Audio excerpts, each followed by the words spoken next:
तो क्या हालचाल सभी के। आई होप आप सभी मौज में होंगे। मैं योगेश आपका होस्ट आ गया हूँ एक नई वीकली टेक न्यूज़ वीडियो के साथ। तो चलिए शुरू करते हैं। ऐसा हो सकता है कि टेक न्यूज़ की बात हो रही है और इलॉन मस्क की बात ना हो। अभी कुछ दिनों पहले इलॉन मस्क ने अपनी कंपनी ट्विटर का नाम चेंज करके एक्स कर दिया है। अब आपकी इन्फॉर्मेशन के लिए बता दूं कि इलॉन मस्क को लेटर एक्स से इतना प्यार है कि उन्होंने अपनी पहली कंपनी का नाम भी x.com रखा था। उनके एक लॉन्डे का नाम भी एक्स है। उनकी जो स्पेस कंपनी है वो स्पेस एक्स के नाम से जानी जाती है और अब उनका ये ट्विटर, जिसको उन्होंने रीब्रांड करके एक्स पे शिफ्ट कर दिया है। इलॉन मस्क की माने तो वो इस ऐप को रीब्रांड करके एक एवरीथिंग ऐप बनाना चाहते हैं, जिसका मतलब ये है कि आप यहाँ पर पेमेंट से लेकर स्ट्रीमिंग तक हर सर्विसेज का फायदा उठा सकते हैं। कुछ ऐसा ही कहना है ट्विटर की प्रेजेंट सीईओ लिंडा याकारिनो का, जिन्होंने कहा है कि यहाँ पे ऑडियो, वीडियो, मैसेजिंग, बैंकिंग और ग्लोबल मार्केट प्लेस जैसी सर्विसेज देखने को मिलेंगी। इसमें मैं एक चीज़ ऐड कर दूं कि कुछ ऐसा ही ऐप हमें चाइना में भी देखने को मिलता है जिसका नाम है वीचैट, जहां पर हमें ऐसी सारी सर्विसेज देखने को मिलती है। और ये सारे चेंजेस लाने का क्लियर मोटिव ये है कि जो कंपनी इलॉन मस्क ने $44 बिलियन में खरीदी थी, आज उसकी वैल्यूएशन 1/3 होके $15 बिलियन तक पहुंच गई है। और इन सब चेंजेस लाने का यही फायदा है कि जो ट्विटर का टोटल रेवेन्यू है उसको बूस्ट मिल सके और जो इनकी कंपनी लॉसेस में चल रही है वो शायद प्रॉफिट्स की तरफ आने लगे। ट्विटर की तरफ से एक अपडेट और आया है कि जो प्लेटफॉर्म पर वेरीफाइड यूजर्स हैं अब वो वीडियोस डाउनलोड कर सकते हैं। बस एक ही शर्त है कि उनकी एज 18 ईयर से ऊपर की होनी चाहिए और ये अपडेट अभी तक केवल iOS डिवाइसेस के लिए आया है। इन सब अपडेट्स के बीच एक मजे की बात ये हुई है कि एक यूजर के पास, जो कि सैन फ्रांसिस्को का एक फोटोग्राफर बताया जाता है, उसके पास एक्स नाम का अकाउंट पहले से रजिस्टर्ड था। उसे शायद ये उम्मीद थी कि कोई फाइनेंशियल हेल्प मिलेगी, पर ऐसा कुछ नहीं हुआ। जो उसका अकाउंट है उसकी अकाउंट आईडी चेंज कर दी गई है और जो अब एक्स का अकाउंट है अब वो ओरिजिनल ट्विटर कह लो या एक्स कह लो, अब वो ऑफिशियल अकाउंट है। और उस यूजर ने भी, जो कि फोटोग्राफर है, उसने भी ये सब होने के बाद ये ट्वीट करा है कि ऑल्स वेल दैट एंड्स वेल। आपको क्या लगता है कि ट्विटर जो बार बार रीब्रांडिंग कर रहा है, कभी कोई अपडेट्स ला रहा है, तो आपको लगता है कि वो इस चीज में सक्सेसफुल हो पाएगा, कंपनी प्रॉफिटेबल हो पाएगी? कमेंट बॉक्स में राय जरूर रखें। बढ़ते हैं अपनी अगली न्यूज़ की तरफ। ये न्यूज़ आ रही है OTT प्लेटफॉर्म से, जहां पर अब डिज्नी प्लस हॉटस्टार ने भी अपने पासवर्ड शेयरिंग पर लिमिटेशंस लगा दी है। पहले ये नेटफ्लिक्स ने भी करा था और शायद आप में से बहुत लोग ये न्यूज़ को सुनकर दुखी भी हो सकते हैं। अभी कुछ 1-2 महीने पहले ही नेटफ्लिक्स ने भी कुछ ऐसी पॉलिसी निकाली थी जहाँ पे उन्होंने बताया था कि 100 से ज़्यादा देशों में उन्होंने अकाउंट शेयरिंग पर या पासवर्ड शेयरिंग पर उन्होंने लिमिटेशन लगा दी है और अगर आप पासवर्ड शेयर करते हैं अपनी फैमिली से बात, तो आपको एक एडिशनल पेमेंट करनी पड़ेगी। उसका फ़ायदा नेटफ्लिक्स को ये हुआ कि उसके बाद उन्होंने अपने प्लेटफॉर्म पर 6 मिलियन यानी 60 लाख नए यूज़र जोड़े। अब डिज्नी प्लस हॉटस्टार की बात करें तो इंडिया में सबसे ज़्यादा देखे जाने वाला OTT प्लेटफॉर्म है और उसकी जो व्यूअरशिप है वो 38% ऑडियंस तक को कैप्चर करती है इंडिया में। डिज्नी प्लस हॉटस्टार के लिमिटेशंस की बात करें तो अब उसमें केवल 4 यूज़र सेम पासवर्ड को शेयर कर सकते हैं, जो कि पहले लगभग 10 यूज़र्स तक पहुँच जाते थे। पहले भी उनकी वेबसाइट ये मेंशन कर दी थी कि केवल 4 यूजर ही शेयर कर सकते, पर पहले होता ऐसा नहीं था। पहले 10 यूजर्स तक लगभग उसको शेयर कर सकते थे। अब डिज्नी प्लस हॉटस्टार को इससे बढ़िया फायदा हो सकता है, क्योंकि मैंने आपको पहले भी बताया कि इनकी मार्केट जो कैप्चर है वो है 38% तक इंडिया में, और जो नेटफ्लिक्स और अमेजॉन प्राइम है वो केवल 5% कैप्चर करते हैं इंडिया में। और वैसे भी इन कंपनीज के लिए थोड़ा ज़्यादा मुश्किलें तब बढ़ गई है जब जियो सिनेमा मार्केट में आया है और उसने बहुत सारी चीज़ें फ्री में दिखाना शुरू कर दिया है। ऐसा एस्टिमेट बताया जा रहा है कि जो इंडियन स्ट्रीमिंग मार्केट है, जो ये OTT वाली मार्केट है, ये बहुत तेज़ी से ग्रो हो रही है और ये 2027 तक $7 बिलियन तक की मार्केट बन जाएगी। अब आपको वैसे भी पता है कि भारत में थोड़ा प्रीमियम सब्सक्रिप्शन वाले लोग कम ही हैं और उसको वो लेने में कतराते ही है। तो आपको लगता है कि जो ये डिज्नी प्लस हॉटस्टार और जो नेटफ्लिक्स ये मूव निकाल रहे हैं कि हम अकाउंट शेयरिंग और पासवर्ड शेयरिंग को लिमिट में रख देंगे, तो ये मूव उनका काम आने वाला है या नहीं? कमेंट बॉक्स में अपनी राय जरूर रखें। अब बढ़ते हैं स्कैम अलर्ट वाले सेगमेंट की तरफ, जहाँ पर ये अजीब सी इन्फॉर्मेशन सामने आ रही है कि जो स्कैमर्स हैं वो पब्लिक चार्जिंग पोर्ट्स का इस्तेमाल कर रहे हैं आपके सेंसिटिव इन्फॉर्मेशन चुराने के लिए, और फिर उसी इन्फॉर्मेशन को चुरा के वो आपके साथ कोई बड़ा मनी रिलेटेड फ्रॉड करने की तैयारी में है। अब इस बात से कोई डिनाई नहीं कर सकता कि जब हमारे फ़ोन की बैटरी खत्म हो जाती है या हम किसी इमरजेंसी सिचुएशन में होते हैं, तब यही पब्लिक चार्जिंग पोर्ट्स हमारे कितने काम आते हैं।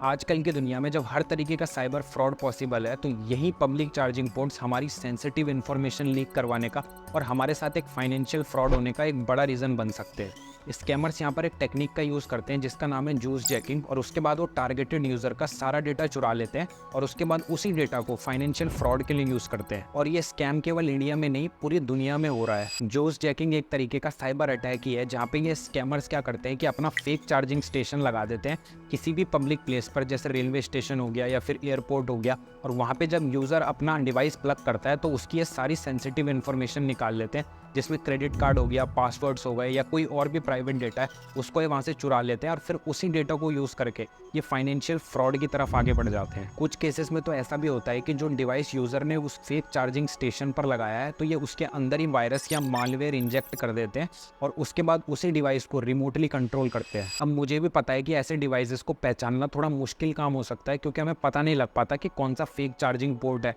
या कौन सा असली है।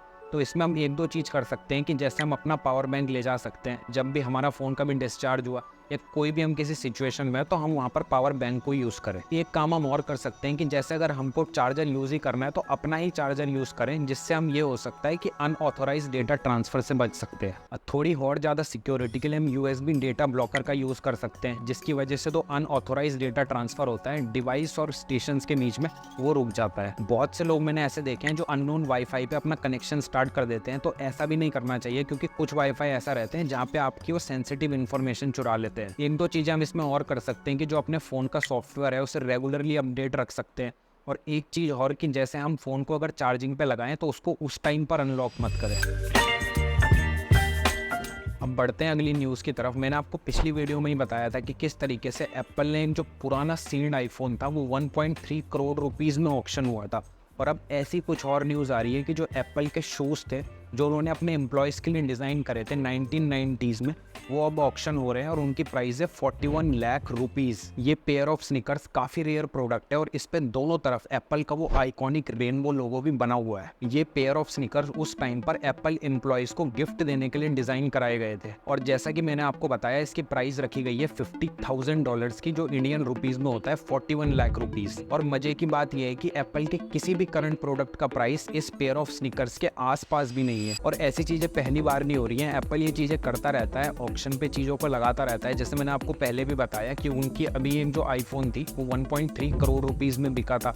ऐसे ही स्टीव जॉब्स की एक पेयर ऑफ सैंडल्स था, वो भी लगभग $2 लाख के अराउंड बिका था। मेरा आपसे एक सवाल है कि कभी आपके पास अगर इतना सारा पैसा एक साथ हो तो क्या आप कभी ऐसा प्रोडक्ट लेने की इच्छा करेंगे? इस सेगमेंट में बात करते हैं पिछले हफ्ते रिलीज हुई दो मूवीज ओपनहाइमर और बारबी के बारे में, जिसको कि पॉपुलरली बार्बनहाइमर भी बुलाया जा रहा है। अब इन दोनों मूवीज ओपनहाइमर और बारबी को कंबाइन करके बार्बनहाइमर बुलाने का एक ही क्लियर मोटिव है कि जो भी आदमी इस टर्म को सुन रहा हो या देख रहा हो तो उसके दिमाग में कन्फ्यूजन क्रिएट हो, और अगर वो मूवी देखना चाह भी ना रहा हो तब भी वो एक ना एक मूवी इनमें से जरूर देख के आए। ये एक क्लासिक केस है काउंटर प्रोग्रामिंग का, जिसमें होता यह है कि आप दो या दो से ज़्यादा मूवीज को एक साथ रिलीज करो, और ये स्ट्रेटेजी फिल्म इंडस्ट्री में काफ़ी ज़्यादा यूज होती है। अब इस स्ट्रेटेजी का सबसे बड़ा फायदा बॉक्स ऑफिस को ही होता है, क्योंकि इसमें कोई मूवी हिट हो या फ्लॉप हो पर बॉक्स ऑफिस इसमें हमेशा हिट होता है। और ये ऐसा नहीं है कि ये पहली बार हो रहा है, इससे पहले भी इसी स्ट्रेटेजी को यूज करके बहुत सारी मूवीज रिलीज करी गई है, बॉलीवुड में भी और हॉलीवुड में भी। हॉलीवुड की अगर मैं बात करूँ, द मामा मिया और द डार्क नाइट राइजेस 2008 में सेम टाइम पर रिलीज करी गई थी। बॉलीवुड में भी इसी स्ट्रेटेजी को बहुत बार यूज करा गया है। 2015 में बाजीराव मस्तानी और दिलवाले एक ही डेट को रिलीज हुई थी।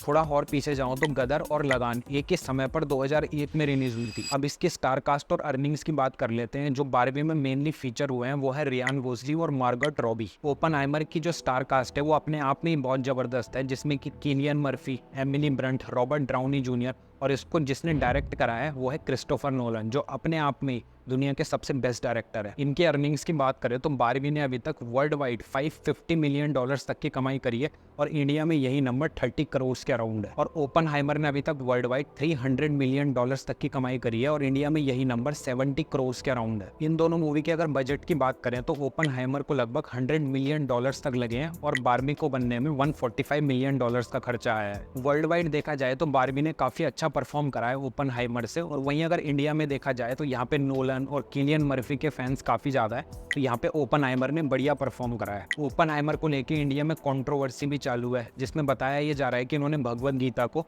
काफ़ी गलत तरीके से पोर्ट्रेट करा है। मूवी में एक सीन आता है जहाँ पे बॉम्ब एक्सप्लोजन हो रहा होता है, तो वहाँ पे भगवत गीता की कोई लाइन को कोट करते हैं। दूसरी जगह एक ऑफेंसिव सीन आता है तो वहाँ पे भी कुछ भगवत गीता के बारे में बातचीत चल रही होती है। अब मेरी इसमें पर्सनल राय ये है कि जो ओपनहाइमर है वो फादर ऑफ एटॉमिक बॉम्ब भी कहे जाते थे और उनको संस्कृत में काफी इंटरेस्ट था। भगवत गीता वो खुद भी पढ़ते थे, पर मूवी में जैसा दिखाया गया है तो मेरे हिसाब से ऐसी जगहों पर भगवत गीता का यूज नहीं करना चाहिए जहाँ पे कोई ऑफेंसिव सीन चल रहा हो या जहाँ पे बॉम्ब एक्सप्लोजन की बात हो रही है और फिर वहाँ पे भगवत गीता को कोट करा जा रहा हो, तो ये बिल्कुल गलत है। और इस पे मिनिस्टर अनुराग ठाकुर ने भी अपना विरोध जताया था। तो दोस्तों, आपकी क्या राय है इस मूवी को लेके, ओपनहाइमर को भी और बारबी को भी? मुझे तो लगता नहीं है कि बारबी ज्यादा लोगों ने देखी होगी इंडिया में, पर आप ही बताइए कि कौन सी मूवी इसमें से बेस्ट है। एक न्यूज़ और आ रही है जिसमें बताया जा रहा है कि स्पेस एक्स ने एक रॉकेट लॉन्च करा था अभी कुछ टाइम पहले, और उसकी वजह से जो अर्थ की एक लेयर है जिसको हम आयनोस्फीयर भी कहते हैं, उसमें उसने कोई छेद कर दिया है। अब इस छेद के होने का नुकसान ये है कि जो लो फ्रीक्वेंसी रेडियो ट्रांसमिशन होता है उस पर इफेक्ट पड़ता है और जो जीपीएस नेविगेशन है उसमें भी ग्लिचेस आते हैं। पर आखिर में कुछ एक्सपर्ट्स का ये भी कहना था जो ये होल होते हैं वो टेम्पररी होते हैं, क्योंकि जब सूरज वापस अगले दिन उगता है तो फिर जो ये प्रोसेस है रीआयोनाइजेशन का, जिसमें वो लेयर खुद ब खुद वापस बनती चले जाती तो फिर से स्टार्ट हो जाता है। इस वीडियो को यहीं पे एंड करते हैं। अगर आपको वीडियो पसंद आई हो तो लाइक करें, अगर कोई स्पेसिफिक पार्ट वीडियो में पसंद आया हो तो वीडियो पर कमेंट जरूर करें और चैनल को सब्सक्राइब जरूर करें। मिलते हैं नेक्स्ट वीडियो में।